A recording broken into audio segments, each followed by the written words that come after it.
Hello. तर काय मागचं काय काय म्हटले? मागं किती होती तुमचं? 1 एकर होती का? हा 1 एकर मध्ये 135 काढली 5 महिन्यात. 135 ना? हा मागून फक्त तुमचे 1-2च डोस आणले ती. अच्छा अच्छा अच्छा 2 डोस आणलेले होते का? अच्छा अच्छा अच्छा 2 डोस मध्ये 135 चा ॲव्हरेज काढला. हा तर म्हणलं अच्छा बाकीचं तुमचं काय असेल समजा दुसरं काही ट्रीटमेंट केलेली होती?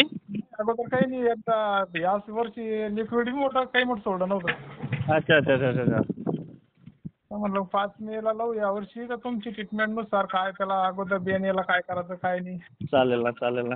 पण हे 135 दरवर्षी किती येतो तुम्हाला ॲव्हरेज? पाऊण 200 पर्यंत जातं. पावणे 200 पर्यंत जातं का? किती महिन्यात? 7-8 महिने ठेवणं पडते 8-9 महिने. Okay okay. मग नाही नाही नाही तुम्ही हे 5 महिन्यात 135 चा ॲव्हरेज काढला ना? हा तर मग हे कसं ठीक आला की कमी आला की जास्त आला? 1 नंबर ॲव्हरेज निघलं नाही आमचं. अच्छा अच्छा समाधानकारक आहे ना? हा अजून ठेवायची होती पण ते जागोजागी जास्त टिपकी आलती त्याच्यात सडची. अच्छा अच्छा अच्छा अच्छा पहिल्यापासून तुमची ट्रीटमेंट असते तर मग ते टिपकी नसते सडची असं आमचं ते. हां सडीचे डोसेस दिले असते मी तुम्हाला बरोबर. अगोदरपासून ते सडीचे नियंत्रण त्रास ना. हां हां हां हां आणि आम्ही जेव्हा सडला का चालू झाली तेव्हा तुमच्याकडे आलो. बरोबर बरोबर. हा मग ते जागोजागी भरपूर केली. मग हं, हं. काढून हं, हं. काढ